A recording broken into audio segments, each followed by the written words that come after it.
स्वास्थ्य क्षेत्रको सबै कुरा।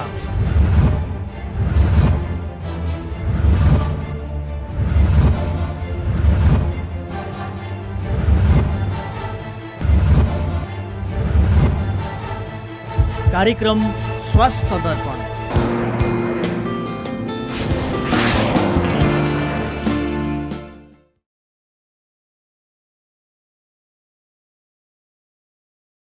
आदरणीय दर्शकहरू, हामी स्वास्थ्य दर्पणमा वास्तवमा स्वास्थ्य र त्यसको दर्पणका विषयवस्तुलाई प्रस्तुत गरिराखेका छौँ। त्यसैले हाम्रो कार्यक्रमको नाम नै स्वास्थ्य दर्पण हो।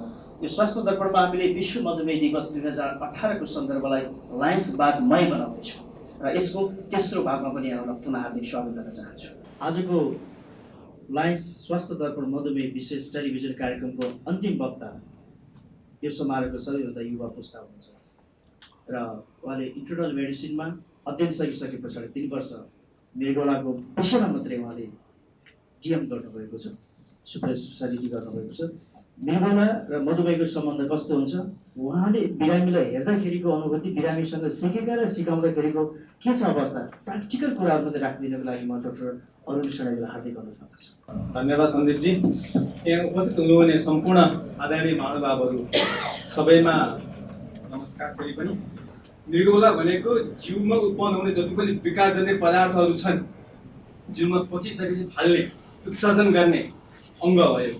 मृगौला र मधुमेहको असाध्यै ठुलो सम्बन्ध छ र मृगौला रोग भनिसके पछाडि हाम्रो सामान्य जनमानसमा दुईटा मात्रै कुरो छ, कि त डायलाइसिस कि त किडनी फेल्यर ट्रान्सप्लान्टेसन। पहिलाको हामीले पढ्दाखेरिमा पनि रेनल फेलियर भन्थ्यौँ। एक्युट रेनल फेलियर भनेको मृगौला फेल भएको अवस्था, क्रोनिक रेनल फेलियर दीर्घ रूपमा मृगौला फेल भएको अवस्था। त्यो छैन। आजभोलि एक्युट किडनी डिजिज भनिन्छ, एक्युट किडनी इन्जुरी भनिन्छ, क्रोनिक किडनी डिजिज भने दीर्घ रूपमा मृगौला खराब हुने अवस्था भनिन्छ। दीर्घ रूपमा मृगौला खराब हुने, क्रोनिक किडनी डिजिज लाग्ने रोगहरूमध्ये मधुमेह 1 नम्बर शत्रु हो। नेपालकै परिप्रेक्ष्यमा जाने हो भनेदेखि सामान्यतः सम्पूर्ण जनसङ्ख्याको 8.4% मधुमेह छ भनिन्छ र मधुमेह भएको 25% व्यक्तिमा मृगौला रोग हुन सक्छ कुनै न कुनै किसिमको। भन्दाखेरिमा लगभग नेपालमा भएका सम्पूर्ण मृगौला रोगीहरू मध्ये 6,40,000 जना मृगौला रोगीहरू मधुमेहको कारणले गर्दाखेरि रोगी भएका छन्। 10 देखि 14% नेपालीहरूमा मृगौला रोग छ भनिन्छ। त्यस हिसाबले नेपालको 3 करोड जनसङ्ख्या हेर्यो भनेदेखि 42-43 लाख जना व्यक्तिमा मृगौला रोग छ। त्यो मध्येको 6 लाख जनामा चाहिँ मधुमेहले गर्दाखेरिमा मृगौला रोग लगाएको छ। एउटा यति भयावह अवस्था छ। तर दुःख कुरा के छ भन्दाखेरिमा मृगौला रोग लागिसके पछाडि पनि त्यसले सुरुको अवस्थामा कुनै पनि लक्षण नदिन सक्छ। खराब हुँदै गयो, मृगौला धेरै रूपमा फेल भइसक्यो, त्यसले काम गर्न छोडिसक्यो भन्दाखेरि चाहिँ पिसाब कम लाग्ने, त्यस पछाडि जिउ खुट्टा सुनिँदै जाने, खाना मन नलाग्ने, वाकवाकी लाग्ने, जिउ दुख्ने, निद्रा नलाग्ने, ती समस्याहरू आउन सक्छन्। मृगौलामा असर पारेको सबभन्दा पहिलो असर भनेको पिसाबबाट प्रोटिन फाल्ने हो, प्रोटिनुरिया भनिन्छ। त्यस अवस्थामा सामान्य ख्याल गर्ने छ भनेदेखि पिसाबबाट फुसफुस फिज गएको फेर्ने ठाउँमा चाहिँ फिज देखिन सक्छ, तर त्यो नदेखिन पनि सक्छ। त्यसकारणले यस्तो पहिचान गर्नको लागि सबभन्दा पहिलो उपाय भनेको त कमसेकम पिसाबको जाँच गर्ने हो। त्यस पछाडि अब अरू अवस्थामा पनि छ कि छैन भन्नको लागि चाहिँ क्रिएटिनिन भन्छ, रगतको सामान्य रगतको जाँच हो। एउटा क्रिएटिनिनको जाँच मात्रै गरियो, धेरै पैसा पनि पर्दैन। 100 रुपियाँमा हामी पिसाबको जाँच र क्रिएटिनिनको जाँच गर्न सक्छौँ। त्यति मात्रै कमसेकम वर्षमा एकपटक क्रिएटिनिनको जाँच मात्रै गर्न सकियो भनेदेखि सुरुको अवस्थामा पहिचान गर्न सकिन्छ र पहिचान गरिसके पछाडि यदि मृगौलामा दीर्घ रूपमा लागिसकेको क्रोनिक हिसाबले नै मृगौलाको रोग सुरु भइसकेको छ भनेदेखि त्यसलाई पूर्ण रूपमा फिर्ता गर्न नसकिने अवस्था हुन सक्छ। त्यसका तर हामी त्यसलाई ढिलो त्यसको जुन बढ्ने क्रम छ त्यसलाई हामी ढिलो गर्न सक्छौँ र कमसेकम चाहिँ नि 3 वर्षमा फेल हुन सक्ने किडनीलाई हामी चाहिँ 15 वर्ष 20 वर्षमा लम्ब्याउन सक्छौँ। त्यसरी हामीले ज्यानलाई बचाउन पनि सक्छौँ। रोग विशेषज्ञहरूले हामी के सल्लाह दिन सक्छौँ भन्दाखेरिमा अरू बेलामा गर्न सकिँदैन भने पनि कमसेकम जन्मदिनको दिनमा अरू के नगरौँ, मधुमेहको लागि खाइने सामान्य खालका औषधिहरू छन्। औषधि भन्ने बित्तिकै दुईटा हामीसँग असाध्यै ठुलो डर छ। एउटा औषधि खाइ नपरे हुन्थ्यो भन्ने छ, त्यसै औषधि नखाउन भन्नुहुन्छ। तर सुगर पुगिसकेको हुन्छ, 300 भन्दा बढिसकेको हुन्छ, क्रिएटिनिन 1.4 पुगिसकेको छ, प्रोटिन पुरा भइसकेको छ भन्दाखेरिमा अब त्यो अवस्थामा असाध्यै गाह्रो हुन्छ हामीले बुझाउनलाई। त्यसकारणले औषधि खानलाई हामीले ढिलाइ गर्नु हुँदैन। यदि पनि तालिम प्राप्त स्वास्थ्य कर्मी र चिकित्सकले सल्लाह दिएको खण्डमा इन्सुलिन रहरै दिइँदैन। यदि आवश्यक छ भने दिइन्छ। त्यसका आवश्यक ठानिसकेको अवस्थामा कसैले इन्सुलिन लगाउन भन्नुहुन्छ भनेदेखि त्यो नै ट्याब्लेट काम नगरेको अवस्थामा दिइने हो। जुन इन्सुलिन भन्ने पदार्थ छ त्यो चाहिँ हाम्रो प्याङ्केज भन्ने गन्थीले निकाल्छ। त्यसले एउटा महको चाकासँग हामी तुलना गर्छौँ। सुरुको अवस्थामा के गर्छ भन्दाखेरि औषधिले के गर्छ, त्यहाँबाट मह निकाल्नलाई निचोर्छ धेरै मह निकाल्नु, धेरै इन्सुलिन निकाल्नलाई खोज्छ र त्यो इन्सुलिनलाई शरीरका तन्तुहरूसँग भिजाउनलाई सहयोग गर्छ। तर एउटा अवस्था आउँछ जुन अवस्थामा इन्सुलिन निकाल्नै सक्दैन, प्यानक्रियासले इन्सुलिन निकाल्नै सक्दैन। अनि के हुन्छ त भन्दाखेरिमा ब्लड सुगर कतैबाट कन्ट्रोल हुन सक्छ। त्यो अवस्थामा इन्सुलिन दिनुपर्ने अवस्था आउन सक्छ। हामी त्यसै जनमानसमा बुझाउनु पर्ने जरुरी हुन सक्छ। यदि पूर्ण रूपमा बिग्रियो भनेदेखि अर्को उपाय छैन, हामीले अब डायलिसिस गर्नुपर्ने, त्यस पछाडि चाहिँ मृगौला फेर्नुपर्ने अवस्थासम्म आउन सक्छ। तर हाम्रो पहिलो प्राथमिकता के हुन्छ भन्दाखेरिमा मृगौला रोगै नलागोस् र समयमा पहिचान होस्, त्यसको बढ्ने क्रमलाई हामीले रोक्न सकियोस्। आदरणीय गुरुले अघि नै भनिसक्नु भएको छ कि हामी लायन्स क्लब जुनको ठुलो सञ्जाल छ, यति दिग्गज व्यक्तित्वहरू हुनुहुन्छ, हामी चिकित्सकहरू छौँ, हामीहरू आफ्नो हिसाब प्राविधिक हिसाबले हामी ज्ञाता छौँ। कमसेकम हामी एउटा हातेमालो गर्न सकौँ। आजको यो दिनले एउटा यस्तो सुरुवात गरिदियोस् जसले गर्दाखेरिमा हामीहरू हातेमालो गर्न सकौँ र समाजमा गएर यसको जागरण दिने, शैक्षिक परामर्श दिनेदेखि लिएर पहिचान गर्नको लागि कमसेकम हामीसँग डाटा छैन, नेसनल डाटा कहीँ पनि छैन। डायबिटिज कति छ, किडनी डिजिज कति छ, हार्ट डिजिज कति छ, कसैसँग नि डाटा छैन। कमसेकम चितवन जुन चाहिँ मेडिकल हबको रूपमा जुन विकास हुँदैछ, कमसेकम चितवनबाट हामी त्यो सुरुवात गरौँ र यसलाई एउटा उदाहरणीय जिल्लाको रूपमा विकास गर्न सकौँ भन्दै फेरि पनि आयोजक वर्गहरूलाई यो 2-4 शब्द राख्ने अवसर दिनुभएकोमा धन्यवाद दिँदै म बिदा हुन चाहन्छु। धन्यवाद। धेरै धन्यवाद मृगौला रोग विशेषज्ञ डाक्टर अरुण सेनाईज्यूलाई। लायन्स स्वास्थ्य दर्पण मधुमेह विशेष टेलिभिजन कार्यक्रमको किनोट स्पिकरहरूको विधागत भनाइलाई हामी यही टुङ्ग्याउँछौँ। अब हामी दोस्रो महत्त्वपूर्ण खण्डमा प्रवेश गर्दैछौँ। लायन्स स्वास्थ्य दर्पण सम्मान 2075 जो हाम्रो लायन्सको धरोहर 2 जना डायनामिक लिडरहरूलाई एमजिएफ लाइन 2 डाक्टर खेतान र त्यस्तै गरी कुङ्गना हुनुहुन्छ। हामी उहाँलाई आयोजकको तर्फबाट उहाँको लायन्सबाद मार्फत उहाँले समाजमा पुर्याउनु भएको अत्यन्तै महत्त्वपूर्ण भूमिका र लायन्सले नेतृत्व विकास प्रदान गरेको छ, जुन नेतृत्व विकास समाज परिवर्तनमा प्रयोग भएको छ, तसर्थ हामी उहाँहरूको उच्च मूल्याङ्कन गर्दै सम्मान गरेका छौँ। र सम्मान हुने लास्ट 2 मध्ये सबैभन्दा पहिला हामी एमजिएफ लाइन डाक्टर राम अवतार प्रसाद खेतानज्यूलाई अगाडि आइदिनुको लागि हामी हार्दिक अनुरोध गर्दछौँ र उहाँलाई सम्मान पत्र मार्फत सम्मान गरिदिनुको लागि यस सभाका प्रमुख अतिथि माननीय प्रधान चौधरीज्यू, डिस्ट्रिक्ट गभर्नर, स्वास्थ्य मन्त्रालय विभागको विकास देवकोटाज्यू, वरिष्ठ पत्रकार किशोर नेपालज्यू, सभाध्यक्षज्यू, कृपया उहाँलाई सम्मान गरिदिनुको लागि म हार्दिक अनुरोध गर्दछु। कृपया लायन्सको धरोहर एमजिएफ डाक्टर राम अवतार प्रसाद खेतानज्यू अगाडि आउँदै हुनुहुन्छ। उहाँलाई आयोजकको तर्फबाट तपाईँको यो समग्र नेपालको तर्फबाट मल्टिपलबाट सम्झौता पनि यसलाई फरक पर्दैन। हामी उहाँलाई उहाँको उच्च मूल्याङ्कन गर्दै यो सम्मान पत्र मार्फत दोस्रोमा बढाएर सम्मान गर्दैछौँ। उहाँले लायन्सबादमा पुग्नुभएको बाटो 31,000को सदस्यता अरू बढ्दै जानेछ। लायन्सबादले नेपालको समग्र विकासको लागि, नीतिगत विकासको लागि अझ बर्बाद गरिरहने समन्वयको प्रदान गर्नेछ। हामी अपेक्षा गरेका छौँ। यहाँले सिकाएका बाटाहरूमा लायन्सहरू निरन्तर रूपमा अगाडि बढ्नुहुनेछ। यहाँलाई आयोजकको तर्फबाट पुनः धेरै धेरै धन्यवाद दिन चाहन्छु। यसपछि हामी आएका लायन्सबादका डायनामिक लिडर एमजिएफ लाइन जुके ढुङ्गाज्यूलाई पनि सम्मान गर्न गइराखेका छौँ। स्मरण गराउँ, महाभूकम्पको बेला 2072मा लायन्सबादले अन्तर्राष्ट्रिय संस्थालाई जोडेर नेपालमा जुन हिसाबले भूकम्प प्रभावित क्षेत्रमा गए जुन किसिमको अतुलनीय योगदान पुर्याएको छ, जसका लिडर जति बेलाका गभर्नर लाइन एमजिएफ जुके ढुङ्गाज्यूलाई हामी सम्मान गर्न गइराखेका छौँ। सम्मान सम्पूर्ण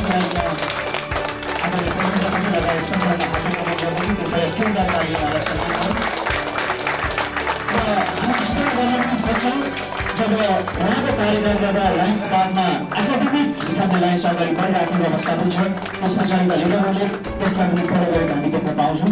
सरलाई धेरै धेरै बधाई दिन चाहन्छौँ। हामी यहाँले सिकाएका पाइलाहरूले लायन्सबाद समाजसेवामा निरन्तर अगाडि बढ्नेछ। लायन्स 2 एमजिएफ लाइन डिके ढुङ्गाना र डाक्टर रामअवतार प्रसाद खेतानज्यूलाई धेरै धेरै धन्यवाद दिन चाहन्छु र यसै बिचमा सम्मानित दो लाइन्स मध्येबाट डिके ढुङ्गानाज्यूलाई छोटो आफ्नो मन्तव्य राखिदिनको लागि म हार्दिक अनुरोध गर्दछु। धन्यवाद सभापतिज्यू, पूर्व स्वास्थ्य मन्त्रीज्यू, डिस्ट्रिक्ट गभर्नरज्यू, मञ्चासन अत्यन्तै आदरणीय विद्वान व्यक्तित्वहरू, उपस्थित आदरणीय व्यक्तित्वहरू, मिडियाका साथीहरू, सबैलाई हार्दिक अभिनन्दन गर्न चाहन्छु, अभिवादन गर्न चाहन्छु। अत्यन्तै विशिष्ट व्यक्तित्वहरूको माझमा सम्मान प्राप्त गर्ने अवसर प्राप्त हो। सम्पूर्ण लाइन्स मित्रहरू, लाइन्सको एरिया नम्बर 3 र स्वास्थ्य दर्पण सबैलाई म हार्दिक साधुवाद व्यक्त गर्न चाहन्छु, आभार व्यक्त गर्न चाहन्छु। म करिब 28 वर्षदेखि शिक्षण पेसामा छु। 72 वैशाख 12 गते भूकम्पको झड्का हामीले एकाडेमी हलभित्र तत्कालीन संविधान सभाका अध्यक्ष सुभाष नेमाङज्यू लगायत लाइन्सको ठुलो त्यहाँ कन्भेन्सन भइरहेको थियो। त्यहाँभित्र हामी हलमा थियौँ, मञ्चमा थियौँ। त्यहीँ हामी लड्यौँ। बाहिर निस्कन साथ एकदमै कोलाहल थियो। इमिडिएटली हाम्रो आदरणीय इन्टरनेसनल डाइरेक्टर सञ्जय खेतानले इन्टरनेसनलमा कम्युनिकेसन गर्नुभयो। वर्ल्ड वाइड यो त मेसेज गइ नै हाल्यो। तत्कालै इन्टरनेसनल $1 लाख राहतको निम्ति केही खाद्य सामग्रीहरू, केही राहत पुर्याउने भनेर प्रदानको घोषणा गर्न साथ हामी इमिडिएटली त्यहीँबाट हाम्रो घरमा के भयो, परिवारमा के भयो भन्ने कुरा छोडेर सम्पूर्ण लाइन्सहरू, तात्कालीन अवस्थामा 24,000 लाइन्सहरू हामी थियौँ। कैयन लाइन्सहरूको घर भत्किएको थियो, परिवारमा चाहिँ दुर्घटना भएको थियो, तथापि हामी मुभ गऱ्यौँ र त्यतिखेर तात्कालीन अवस्थामा गभर्नरको नाताले जुन ढङ्गले मैले साथीहरूलाई अगाडि बढाउन सकेँ र जुन ढङ्गको सहयोग हामीलाई प्राप्त भयो र जुन काम हामीले गर्न सक्यौँ, तत्काल हामीले जनतालाई जुन राहत पुर्याउन सक्यौँ, त्यो नै सबभन्दा ठुलो पुरस्कार, उपहार, सम्मान हो भन्ने मलाई लाग्छ। लाइन्सहरू भनेका आफूभन्दा कम भाग्यशाली, कम अवसर पाएका मान्छेहरूलाई सेवा गर्ने संस्था हो। त्यो सेवा कसैसँग मागेर होइन, कसैसँग दान दातव्य लिएर होइन, आफ्नै कमाइको केही अंश दान गरेर काम गर्ने संस्था र त्यसका कर्मीहरू हामी हौँ। हामी पनि हाम्रो बर्थडेमा, बिहेमा, उत्सवमा या घरमा श्राद्ध पर्ला केही कुनै पनि कार्यक्रममा त्यहाँ लाग्ने लागत मध्येको केही अंश 2,000, 5,000, 200 कति सकिन्छ त्यो बचाएर जसले त्यो अवसरै पाएको छैन त्यसलाई चाहिँ कन्ट्रिब्युट गर्ने भन्ने हाम्रो उद्देश्य हो। र अहिले 31,000 लाइन्सहरूले देशमा सेवा दिइरहेका छन्। हामी शिक्षा, स्वास्थ्य, सरसफाइ, पर्यावरण, विभिन्न विधामा हामी काम गर्छौँ र स्वयंसेवी हौँ हामी। मलाई साह्रै खुसी लाग्यो। अत्यन्त विशिष्ट व्यक्तित्वहरूको चाहिँ यहाँ विचार सुन्ने अवसर मिल्यो। अत्यन्त विशिष्ट व्यक्तित्वहरूको उपस्थिति रहेको कार्यक्रम र सञ्जीवजी लगायत स्वास्थ्य दर्पण र सम्पूर्ण लाइन्सहरूलाई म एकदमै आभार व्यक्त गर्दै यस्तो कार्यक्रम जसले जनतामा प्रत्यक्ष सूचना, एउटा जागरण, चेतना जगाउँछ, यो खालको कार्यक्रम निरन्तर अगाडि रहोस्। लाइन्सहरू यहाँको साथमा हामी सधैँ रहनेछौँ। धन्यवाद। जय लाइन। धेरै धेरै धन्यवाद। उहाँ एक प्रखर वक्ता हुनुहुन्छ। हामी अब यसैको दोस्रो भागमा फेरि प्रवेश गर्दैछौँ। सञ्चार जगतबाट समाज परिवर्तनमा महत्त्वपूर्ण योगदान पुर्याउने धेरै व्यक्तित्वहरू हुनुहुन्छ। सोही क्षेत्रका विज्ञ र लाइन्सका गभर्नरहरूसँग छलफल गरेर पत्रकारहरूलाई हामीले 5,500 अक्षय राशिसहित सम्मान गर्ने निर्णय गरेका छौँ। सम्मानित पत्रकारहरूलाई सम्मान गर्न गइराखेका छौँ। काठमाडौँ बाहिर रही नेपाल टेलिभिजनको स्थापनादेखि BBC नेपाली सेवाको नेपालमा सुरुवातदेखि निरन्तर रूपमा सञ्चार जगतमा श्रव्य दृश्य माध्यमबाट आफ्नो पत्रकारितालाई निरन्तर दिइरहनुहुने चितवन संवाददाता ईश्वर जोशीज्यूलाई हामीले लायन्स स्वास्थ्य दर्पण राष्ट्रिय हेल्थ अवार्ड 2075बाट अवार्ड गर्न गइराखेका छौँ। कृपया ईश्वर जोशीज्यू हजुर अगाडि आइदिनु होला र उहाँको परिवार हुनुहुन्छ भने अगाडि आउनको लागि हामी हार्दिक अनुरोध गर्दछौँ र सम्मान गरिदिनुको लागि सभाका अध्यक्ष महोदय, प्रमुख अतिथि, वरिष्ठ पत्रकार किशोर नेपालज्यू लगायत देशमाथि सम्पूर्ण गणमान्य साथीलाई म हार्दिक अनुरोध गर्न चाहन्छु। कृपया ईश्वर जोशीज्यू जो नेपाल टेलिभिजनको स्थापना कालदेखि र BBC नेपाली सेवाको सेवा सञ्चालन भएदेखि निरन्तर रूपमा चितवनबाट आफ्नो पत्रकारितालाई सफल ढङ्गले प्रस्तुत गर्दै आइरहनु भएको छ। अग्रज पत्रकार ईश्वर जोशीलाई हामी सम्मान गर्न गइराखेका छौँ। र उहाँले चितवनको पत्रकारितालाई महत्त्वपूर्ण योगदान पुर्याउनु भएको छ। उहाँ सम्मानित हुँदै हुनुहुन्छ। जोरदार तालीले उहाँलाई सम्मान गर्नको लागि म हार्दिक अनुरोध गर्दछु। अत्यन्तै ऊर्जाशील पत्रकारलाई हामी सम्मान गर्न गइराखेका छौँ। पोखराबाट नेपाल पत्रकार महासङ्घ कास्कीको अध्यक्ष पनि हुनुहुन्छ। रेडियोको किङ भनेर पनि उहाँलाई हामी चिन्न सक्छौँ। दिपेन्द्र श्रेष्ठजी हुनुहुन्छ, कृपया अगाडि आइदिनु होला। हामी उहाँलाई पनि उहाँले पत्रकारिता मार्फत जुन हिसाबले उहाँको योगदान रहेको छ त्यति मात्र नभइकन उहाँ लाइन्सका विभिन्न श्रव्य दृश्य माध्यममा प्रत्यक्ष सहभागी हुनुहुन्छ। उहाँको महत्त्वपूर्ण भूमिका छ। एक ऊर्जाशील पत्रकार नेपाल पत्रकार महासङ्घ कास्कीका अध्यक्ष दिपेन्द्र श्रेष्ठलाई सम्मान गरिराखेका छौँ। जोरदार तरिकाले उहाँलाई सम्मान गरौँ। स्वस्थ पत्रकारितालाई प्रिन्ट पत्रकारिता सँगसँगै प्रिन्ट मिडियाबाट र पछिल्लो समय डिजिटल मिडिया अनलाइनबाट अत्यन्तै सबल तरिकाले निडर तरिकाले प्रष्ट रूपमा आफ्नो पत्रकारितालाई अगाडि बढाउँदै आउनुभएका दिपक दाहाल पत्रकार जो नागरिक राष्ट्रिय दैनिकमा हुनुहुन्थ्यो, अहिले आफ्नै एयरफोर्स नेपालमा आबद्ध हुनुहुन्छ। यसको सम्पादक हुनुहुन्छ दिपक दाहालज्यूलाई पनि हामी सम्मान गर्न गइराखेका छौँ। दिपकजी एउटा निडर निश्चल अधिक एउटा पत्रकार हुनुहुन्छ। यहाँको पत्रकारिता जो अब लाइन्स भाषामा पनि जोडिँदै जाओस् त्यो हामी कामना पनि गर्दछौँ र यहाँको पत्रकारिताको उज्जवल भविष्यको पनि कामना गर्न चाहन्छौँ। दिपक दाजुलाई धेरै धेरै बधाई व्यक्त गर्न चाहन्छौँ।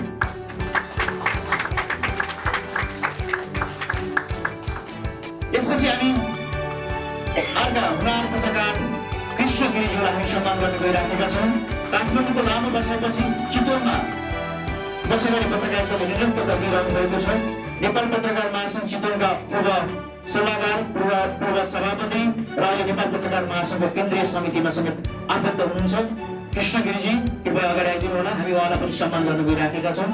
यहाँले समग्र नेपालको पत्रकारितामा गरेको योगदान र चितवनको यो भूमिमा गरेको योगदानको हामी उच्च सम्मान गर्दछौँ र यहाँको पत्रकारिताको यात्रा निरन्तर अगाडि बढोस्।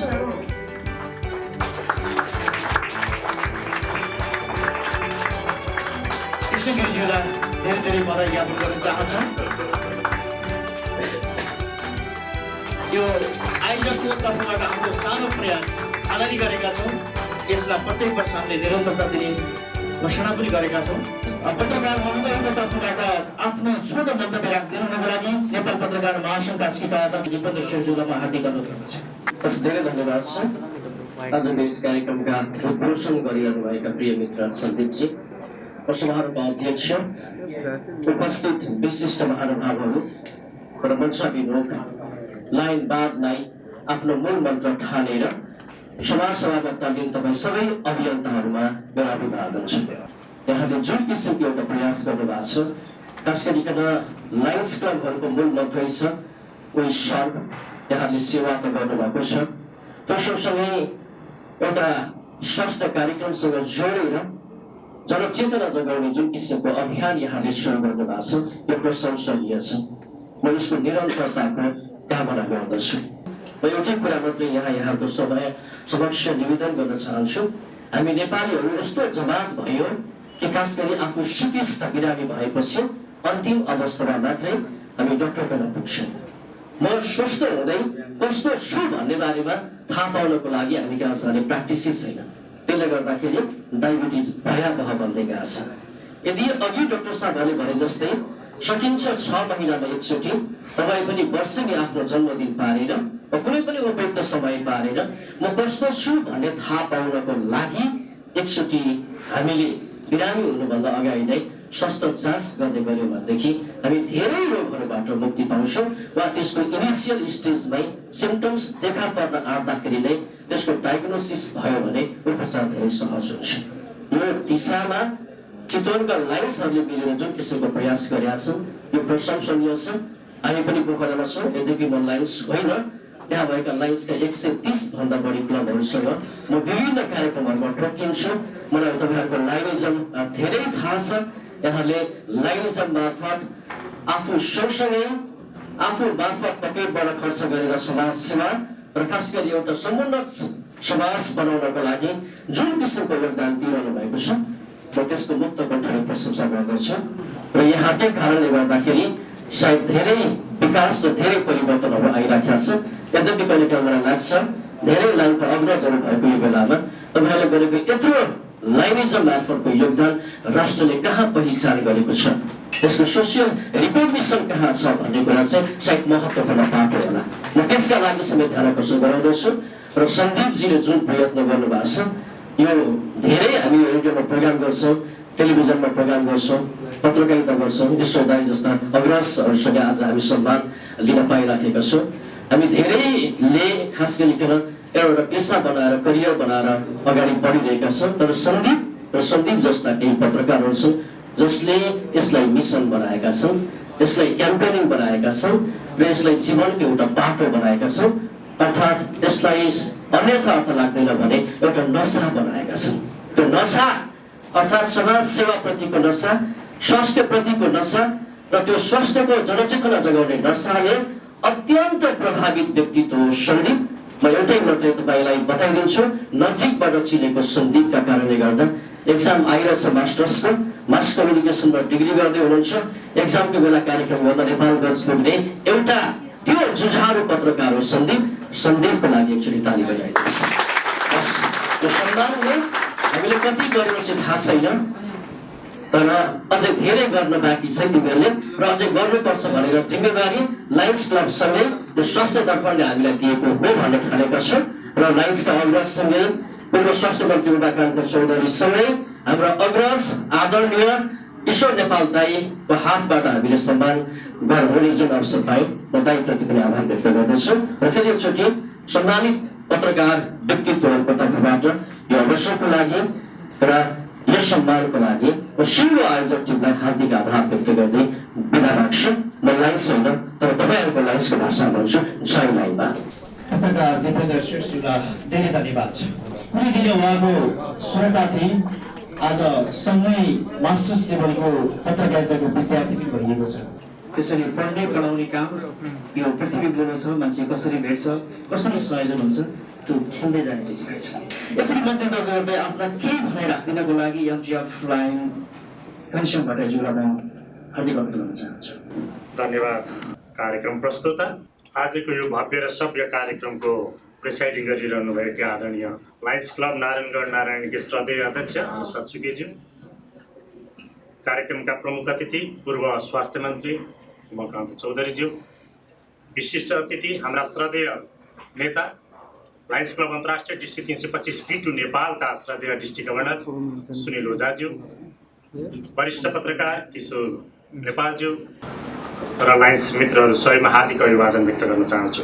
102 वर्ष लायन्सको इतिहासमा 100 वर्षसम्म आँखाको क्षेत्रमा काम गरिरहेको लायन्स क्लब अन्तर्राष्ट्रियले दोस्रो शताब्दी प्रारम्भसँगै यसले डायबिटिज यसको मूल कार्यभार लायन्स क्लब अन्तर्राष्ट्रियले लिएको छ र त्यही सन्दर्भमा लायन्सले द फ्यामिली एन्ड डायबिटिज हाम्रो यो वर्षको नारा पनि छ। र यो प्रारम्भका साथ सन्दीप श्रेष्ठ जो लायन हुनुहुन्छ, युवा हुनुहुन्छ, सबै कुराहरूलाई संयोजन गर्नका लागि, यद्यपि यो नेपालको मल्टिपलले नै यो कार्यक्रमहरू गर्नुपर्ने थियो होला, तर हाम्रो डिस्ट्रिक्ट 325 P2 एरिया नम्बर 3 अन्तर्गत रहेका 4वटा क्लबहरू जो पुरानो क्लब पनि हो यस क्षेत्रको र नेपालकै पुरानो क्लब हो लायन्स क्लब नारायणगढ, एउटा यसको आयोजक छ।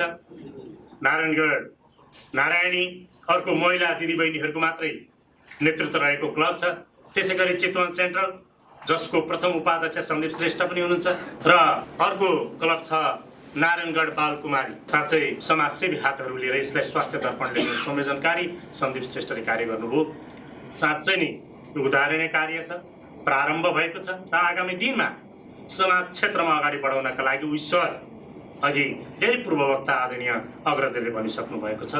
सामाजिक क्षेत्रमा मानवीय क्षेत्रमा कार्य गर्ने लायन्स क्लबले सबै क्षेत्रमा अहिले विश्वका 14,75,000 भन्दा बढी 211वटा राष्ट्रमा सञ्जाल फैलिएको लायन्स क्लब र नेपालमा 31,000 भन्दा बढी मेची महाकालीमा कार्य गरेका हामी लायन्सहरू साँच्चै नै हामी धेरै भाग्यशाली छौँ। सञ्जय खेतान इन्टरनेसनल डाइरेक्टर हाम्रो नेपालको प्रतिनिधित्व गरिसक्नुभयो र रुबेला हाम्रा स्वास्थ्य मन्त्रालयका आदरणीय देवकोटा सर पनि हुनुहुन्छ। दादुरा रुबेलाको रूपमा लायन्स एउटा साँच्चै नै पार्टनरको रूपमा हामीले कार्य गर्यौँ। त्यतिखेर नेपाल सरकार स्वास्थ्य मन्त्रालयको डाटा अनुसार 80 देखि 85% चाहिँ त्यो सुई भ्याक्सिन चाहिँ सफल रहेको भन्ने कुरा हामीले जानकारी पाएका थियौँ। तर जब हामी लाइन्सहरू जोड्यौँ 107% त्यसको रिजल्ट आयो भनेर हाम्रो सञ्जय खेतान सरले हामीलाई जानकारी गराउनु। यद्यपि प्रतिशत 100मा हुन्छ तर 107%सम्म यसको एउटै आधार रहेछ कि लाइन्सहरूमा हामीसँग प्रशासनिक खर्चहरू जिरो हुन्छन्। हामी जहाँ कार्यक्रम गर्छौँ, जहाँ प्रोजेक्टहरू जान्छन् त्यसमा व्यक्तिगत रूपमा हाम्रा खर्चहरू गर्छौँ। त्यो प्रोजेक्टको 1 पैसा पनि हामी हाम्रो त्यो बजेटमा ओभरहेड खर्च गर्दैनौँ। त्यसैले हामीले हाम्रा सबै विङ्सहरूलाई हामीले परिचालन गऱ्यौँ र जहाँ जहाँ रुबेला दादुराको क्याम्पहरू थियो त्यहाँ लाइन्सहरू हामी आफै भोलिन्टियर्स गऱ्यौँ। त्यसको पकेट खर्च हामी आफैले म्यानेज गऱ्यौँ। त्यसरी यसको रिजल्ट बढी निक्लियो भन्ने कुरा पनि नेपाल सरकारले हामीलाई गरेको छ। तर अघि दिपेन्द्र सरसँग सम्मानित पत्रकारले उठाएको कुरा साँच्चै नै एउटा पूर्व डिस्ट्रिक्ट गभर्नरका नाताले पनि नेपाल सरकारले चाहिँ लाइन्सलाई कहाँ लिएको छ भन्दाखेरि हामीलाई पनि त्यस्तो प्रश्न लाग्छ। तर हामी समाजसेवामा काम गर्ने, मानवीय सेवामा काम गर्ने मान्छे चाहिँ अब कहाँ गरौँ भनेर खोज्दै चाहिँ नहिँडेका कारणले पनि यहाँले नथाहा पाएको हो कि भन्ने मलाई लाग्छ। तर राज्यले कहाँ कसरी चाहिँ अगाडि बढाउने भन्ने कुरामा चाहिँ सबैभन्दा बढी राज्यकै जिम्मेवारी हो कि भन्ने पनि लाग्छ। र अन्त्यमा साँच्चै नै मानिसलाई पैसा त कसलाई पुग्यो हरा, मानिस कति पैसा कमाएर धनी हुन्छ? मैले प्रत्येक प्रश्न गरेको छु। 22 वर्षका मेरा आदरणीय डिस्ट्रिक्ट गभर्नर टिके ढुङ्गानाज्यू आज सम्मानित हुनुहुन्छ। उहाँ गभर्नर हुँदाखेरि म फर्स्ट भाइस गभर्नर थिएँ र त्यो भयावह स्थितिमा भूकम्पको बेला धेरै नै कार्यहरू योजनाका साथ अगाडि बढ्ने क्रममा आज यो स्वास्थ्य दर्पणले पनि जुन साँच्चै नै सम्मान गरेको छ। र मानिस कति पैसा कमायो भने धनी हुन्छ? आज धनी मान्छे मैले भेटेको छैन। मानिसलाई समाज क्षेत्रमा अगाडि बढाउनका लागि उसको मन चाहिँ बढी धनी हुनुपर्छ र त्यसरी उसले दिनको साथ अगाडि बढियो भनेदेखि मलाई लाग्छ समाज उन्नतका लागि लायन्सहरूले धेरै कार्यहरू गर्नेछन् र समाजले पनि हामीलाई चिन्नेछ। लायन्स क्लब 4वटा क्लबहरू र स्वास्थ्य दर्पणलाई हृदयदेखि आभार व्यक्त गर्न चाहन्छु। यिनै भनाइहरूका साथ आजको कार्यक्रमको सफलताको शुभकामना सहित सन्दीपजीलाई साधुवाद छ। अगाडि बढ्नु होला। तपाईँको प्रतिछायामा सबै लायन्सहरू रहनेछन्। शुभकामना, शुभकामना। धन्यवाद। धेरै धन्यवाद पूर्व डिस्ट्रिक्ट गभर्नर एमडिएफ लायन घनश्याम भट्टराईज्यू। जसरी लायन्सवादले यस्ता विषयवस्तुलाई प्रत्यक्ष अप्रत्यक्ष उठाउँदै आएको छ, जहाँ स्वास्थ्य दर्पण मिडिया पनि यस्ता सामाजिक संस्थासँग सहकार्य गर्दै आएको छ। विश्व मधुमेह दिवस 2018 को सन्दर्भलाई लिएर लायन्स मधुमेह विशेष टेलिभिजन कार्यक्रम हामीले जसरी सञ्चालन गरिराखेका छौँ, यसको तेस्रो खण्डबाट आज्ञा चाहन्छौँ। हामी चौथो अर्थात् अन्तिम भागमा फेरि पनि आउनेछौँ। कार्यक्रम हेरेर साथ दिनुभयो। हामी यहाँप्रति धेरै आभारी छौँ। यहाँको साता सुखद रहोस्। नमस्कार।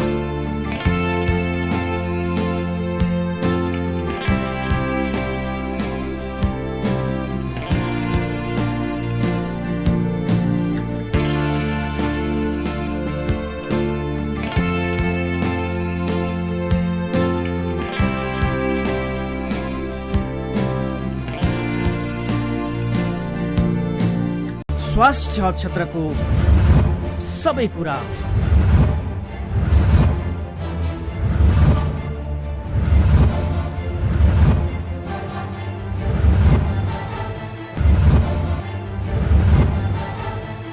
कार्यक्रम स्वास्थ्य दर्पण।